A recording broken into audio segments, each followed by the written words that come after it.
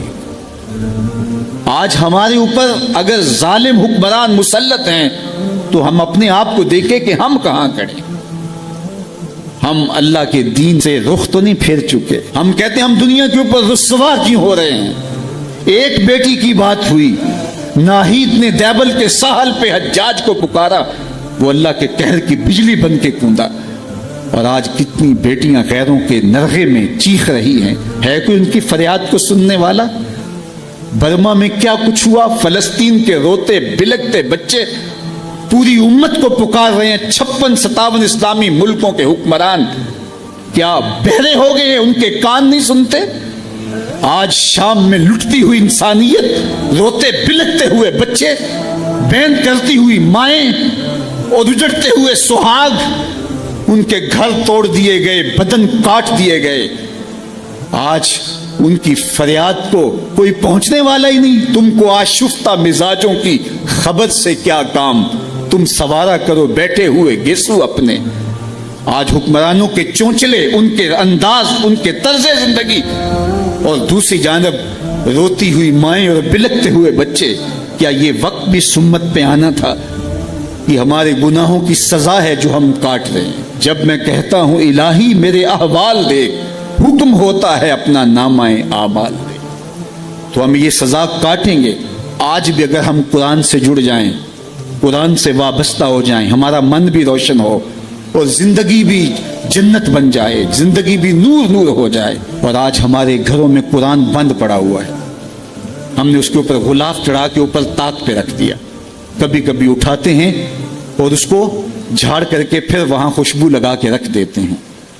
کبھی گھروں میں قرآن کھلتا تھا، صبحوں کا آغاز قرآن کی تلاوت سے ہوا کرتا تھا. آج صبح کا آغاز فیس بک سے ہوتا ہے. کبھی گھروں سے قرآن پڑھنے کی آواز آیا کرتی تھی، آج پاپ میوزک کی صدائیں سننے کو ملتی. پھر یہی وجہ ہوئی نا کہ آج ہر بندہ کہتا ہے میرے اوپر کسی نے ٹونا کر دیا ہے، کسی نے جادو کر دیا ہے، بدروحوں کا سایہ ہے، ہمارے گھر کے اوپر کسی نے جو ہے وہ کچھ کر دیا ہوا ہے. میں کہتا ہوں کہ تمہارے گھر میں قرآن جو نہیں ہے پھر بدروحوں کا ہی سایہ ہونا ہے. اگر قرآن کی تلاوت ہوتی، اللہ کی رحمت کے فرشتے اترتے، اللہ کی رحمتوں اور اس کے انوار کی بارش ہوتی تمہارے گھروں کے اندر. اور پھر کیا ہوتا ہے؟ بھاگتے عاملوں کے پاس، اور عامل کہے گا کہ تجھے کچھ نہیں ہے، کتاب اللہ سے دوری کا نتیجہ ہے، بد عملی کا نتیجہ ہے، دین سے اعراض کا نتیجہ ہے. تو پھر اس کا تو کاروبار وہیں ختم ہو گیا. وہ کہتا ہے تو وقت پہ آ گیا ہے، اگر 2 دن لیٹ ہو جاتا تو یہ تعویذ تو چل جانے تھے. پھر مریض بن جاتا ہے ذہنی. اور جو قرآن کی چوکھٹ پہ سلامی نہیں دیتا اس کو پھر اس بابے کی، اس عامل کی چوکھٹ پہ سلامی بھی دینا پڑتی ہے اور اپنا مال بھی گنوانا پڑتا ہے. اور روز آئے دن اخباروں کے اندر ایسے جعلی عاملوں کی کہانیاں چھپتی ہیں، اور سوشل میڈیا کے اوپر بھی آپ دیکھتے ہیں کہ یہ کیسے کیسے بد نصیب لوگ ہوتے ہیں اور کیسی کیسی کارروائیاں بھی کرتے ہیں. قرآن سے دوری کا نتیجہ ہوا کہ ان کی چوکھٹ پہ رسوا ہونا پڑا. اگر گھروں میں قرآن کی تلاوت کا معمول ہوتا تو قرآن زندگی دیتا، قرآن روشنی دیتا، قرآن برکت اتارتا، قرآن کے دم سے رحمات کا نزول ہوتا، رحمتوں کے فرشتے اترتے، گھروں میں چراغاں ہوتا، اندر کے روگ مٹتے، بیماریاں ختم ہوتی، اللہ کی قربت نصیب ہوتی، حضور کے قلب سے قربت کا نور نصیب ہو جاتا. اس کتاب سے دوری کا نتیجہ ہوا کہ آج ہم رسوا ہو گئے. مجھے اگر آپ پوچھیں کہ دین کیا ہے، ایک تو 3 گھنٹے کی گفتگو کی جائے اور بتایا جائے کہ دین یہ ہے. لیکن اگر آپ کہیں کہ جناب وقت تیزی کے ساتھ گزر رہا ہے، 2 لفظوں میں بتائیے کہ دین کیا ہے، تو میں اقبال کا لہجہ ادھار لوں گا اور کہوں گا دین سراپا سوختن اندر طلب، انتہائش عشق آغازش ادب. رسول کریم کی محبت میں تڑپنے کا نام دین ہے، اور یہ دین ادب سے شروع ہوتا ہے، عشق پہ ختم ہو جاتا ہے. اگر ان کا عشق نہیں ہے تو کچھ بھی نہیں ہے. عشق ہی ابتدائے ذات، عشق ہی انتہائے ذات. عشق نہ ہو تو شرح و دی بت کدا تصورات، کچھ باقی نہیں بچتا اگر ان کی محبت نہ ہو. پھر بت کدا تصورات رہ جاتے ہیں اگر ان کی محبت درمیان سے نکال دی جائے. ان کی محبت، ان کا پیار، ان سے وابستگی، ان سے دل بستگی، ان سے تعلق خاطر، یہ دین ہے. حضور کا نام دین ہے. اقبال نے تو اپنے سارے کلام کا رس نچوڑ کے، وہ کہتے ہیں کاغذ پہ کلیجہ نکال کے رکھ دیا، بمصطفیٰ برساں خیشرا کہ دین ہماؤس اگر باؤ نہ رسیدی تمام بولا بیست. اقبال کہتے ہیں اپنے آپ کو کھینچ کے ان کے قدموں تک لے جا، یہ سارا دین ہے. اور اگر تو حضور تک نہیں پہنچا تو کلمہ پڑھ کے بھی ابو لہب ہے. اگر تو ان کی چوکھٹ تک پہنچ گیا تو یہ دین ہے. ان کی چوکھٹ تک پہنچنا ہی دین. قرآن مجید کا ایک اسلوب دیکھیے، وَإِذَا سَأَلَكَ عِبَادِي أَنِّي فَإِنِّي قَرِيبٌ. اے حبیب میرے بندے جب تیرے پاس آ کے میرا پوچھتے ہیں، بندے میرے ہیں آتے تیرے پاس ہیں اور پوچھتے میرا ہیں، فَإِنِّي قریب، فا تاکیبیہ پاس. اس کے بعد علماء کہتے ہیں کل مستتر ہے جو لفظوں میں موجود نہیں ہے لیکن اس کو مقدر مانا جائے گا. تو مانا یہ ہوگا حبیب میرے بندے مجھے ڈھونڈتے ڈھونڈتے جب تیرے پاس آ گئے اور تیرے سے آ کے جب میرا پوچھتے ہیں، ان آنے والوں کو بتلا دیجئے، کہہ دیجئے، تسلی دے دیجئے جب تم طلب میں نکلے ہو تو وہ دور نہیں، وہ نیڑے ہی ہے، مل جائے گا. لیکن صوفیاء فرماتے ہیں کل کو مقدر ماننے کی ضرورت ہی کیا ہے، بات ہی سیدھی ہے. وَإِذَا سَأَلَكَ عِبَادِي أَنِّي فَإِنِّي قَرِيبٌ.